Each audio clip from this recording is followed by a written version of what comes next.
Hey there, muggles! We are doing a very special vlog review for today. We are reviewing Fantastic Beasts: The Secret of Dumbledore. So I actually just came out of recording a podcast review for the movie. So that's coming out on the FlipGeeks podcast. So make sure that you follow the podcast on Spotify, on Google, on Apple, or wherever you are listening from. So yeah, if you want to listen to that review. So that's all spoilers, that podcast review. But for this vlog review, I will try my best not to spoil anything. The film actually comes out April 16 in the Philippines, so that is on a Black Saturday. So tickets are available now, so if you guys want to book those tickets and get some good seats, I know it's a holiday, so it's best for you to plan your when you go out and see the film. So there, thank you Warner Brothers Philippines for inviting us to the premiere. That was last Tuesday, so it's Saturday now, so this vlog recording is a bit late. I had a bit of a stomach flu for a couple of days, but anyways, I am good now, so that's why we are doing this vlog review. And as you can see, I am representing my house, Hufflepuff. So this scarf it's actually paid for itself. I wore it back in 2018 when The Crimes of Grindelwald came out, and of course, I also get to wear it when it's cold, and if you work in a BPO office, you know that it really gets cold sometimes. So yeah, and I've got lots of compliments for it. I think I just got it online. And of course, I also wore it during the premiere of The Secrets of Dumbledore. So yeah, Hufflepuff represents. So yeah, we got a couple of popular alumni from Hufflepuff. And of course, Newt Scamander, the lead, sort of the hero of the Fantastic Beasts series, is actually from Hufflepuff. So yeah, in case you didn't know. So let us get right into the movie.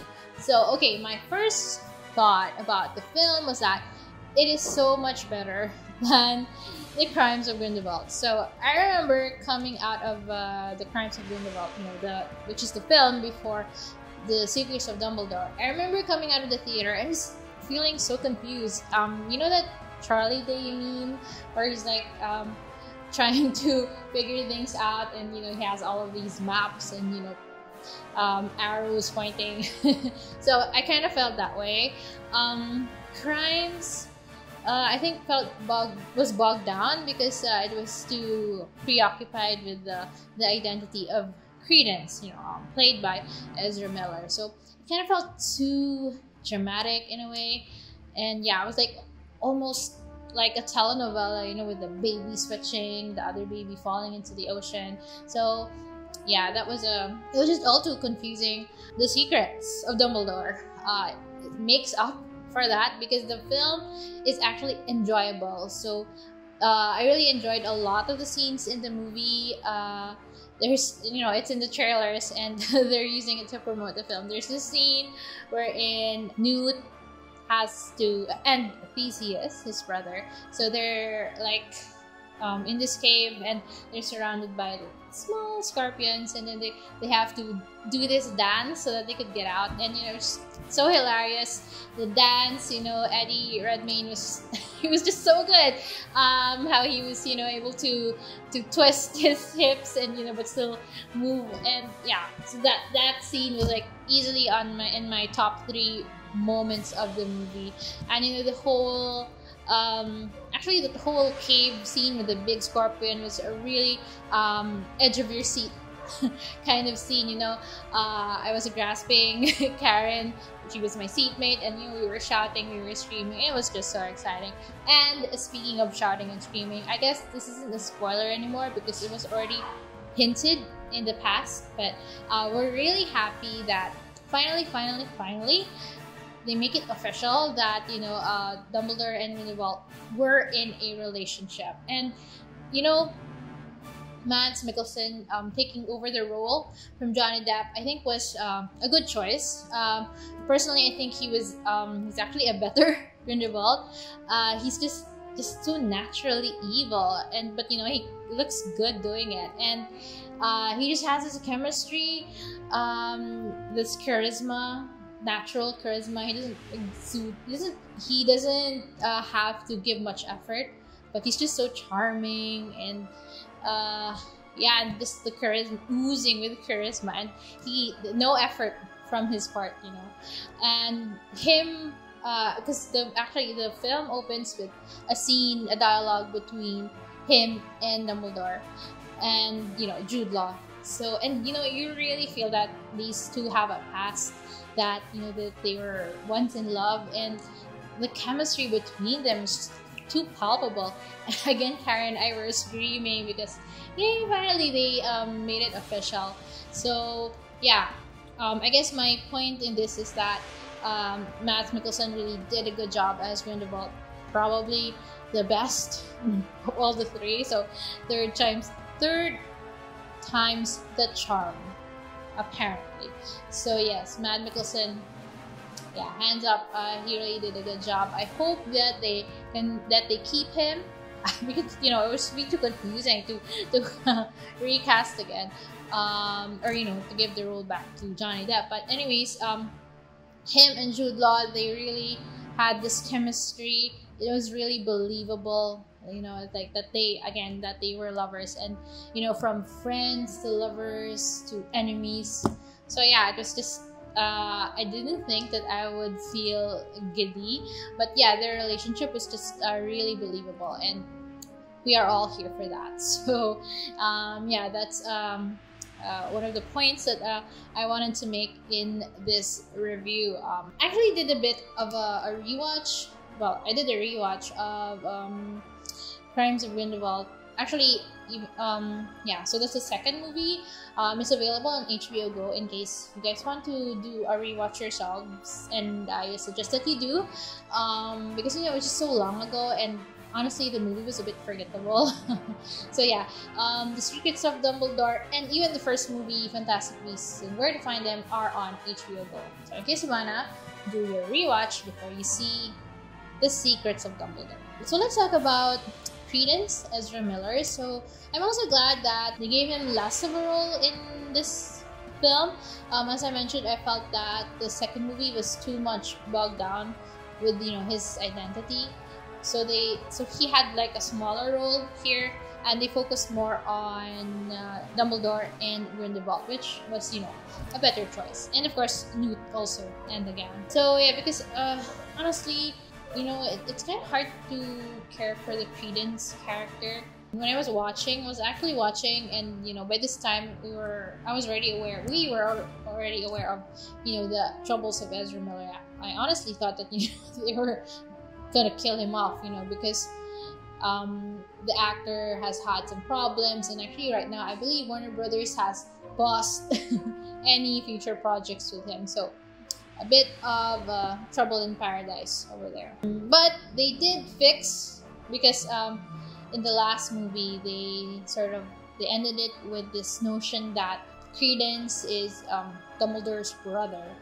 So yeah, I had kind of trouble with that because as I mentioned on the podcast, through all of the Harry Potter books, I mean, Dumbledore's family is mentioned. He even has his brother Aberforth, and then the secret sister Ariana. So they already have a secret sister, and then to have a secret brother is just kind of too much. They fixed that. They actually fixed that in the third movie, in Secrets of Dumbledore. I'm not gonna say how they do it because it's a big spoiler, but they just do.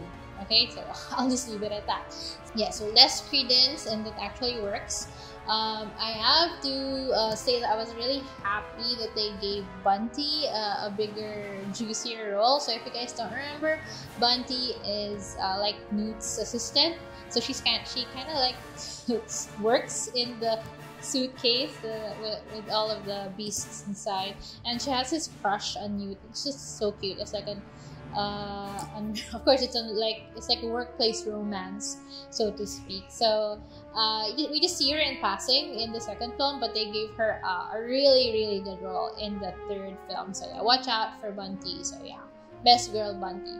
I also have to say that I really like the whole plan that Dumbledore lays out, because we know that Dumbledore is really smart, and he's a bit mischievous, I guess. Of course, in the Harry Potter series, he's just like a character in the background who just kind of leaves bits of clues here and there. But here, of course, he's front and center, and to see him lay out this plan that's kind of a bit of a heist was really enjoyable, and I like the heist itself.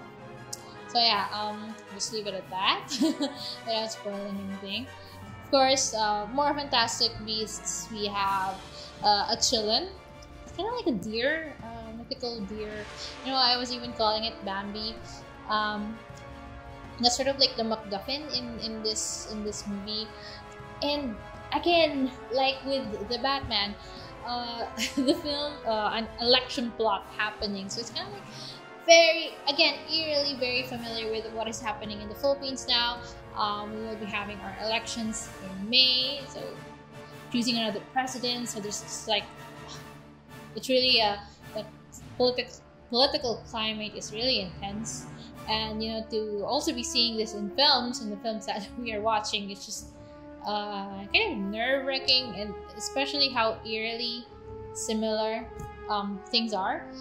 Basically, in the movie, they're having this like elections, you know, to choose their new magical leader. I'm not sure if it's like the Ministry of Magic, or just maybe during this time just like had a leader. But anyways, so all of whatever is happening, I mean, Grindelwald is making his move in connection with the elections, and that is just really scary, because here is this villain, you know, he's a wanted man. He escaped from Azkaban, and he's kind of like, he's making his move to sort of like give himself a different identity.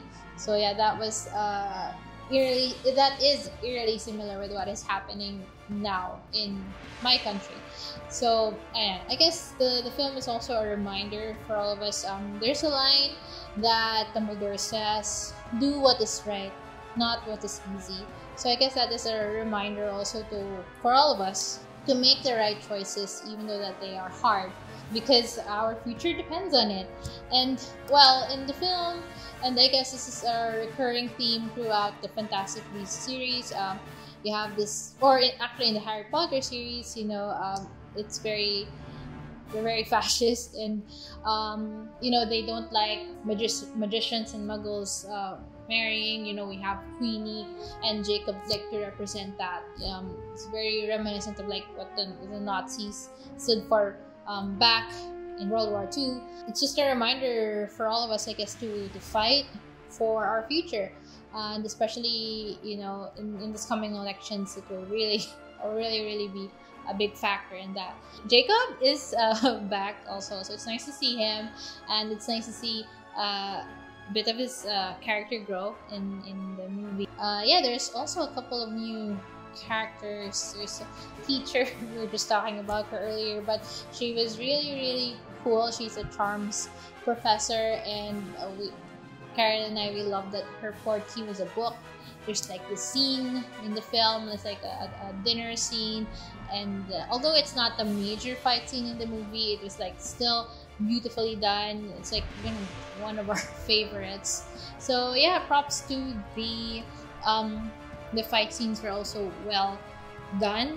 The graphics, of course, and you know, just everything is just exciting and magical. So as I said, it's really much better than the second film, and I really enjoyed it. As I said, there are many enjoyable scenes, and the script was also well written. It was very cohesive, everything tied together. As I mentioned, there's a bit of a heist confusion in there. So it's like Dumbledore's first army has to do a bit of a confusion.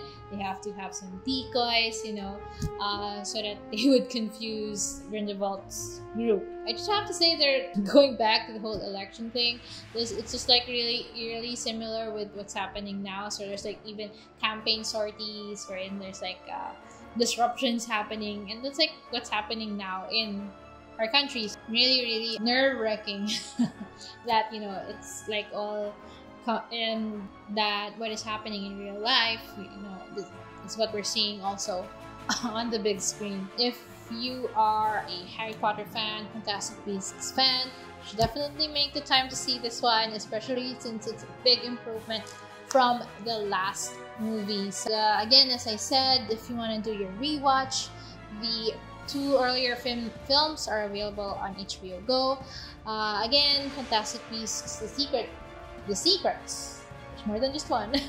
The Secrets of Dumbledore hits Philippine cinemas April 16, Black Saturday. Make your plans, book those tickets. And yeah, if you have any thoughts about the movie, if you want to talk about it, you know, with all spoilers revealed, give us a message, send a comment. And again, the podcast is also coming out.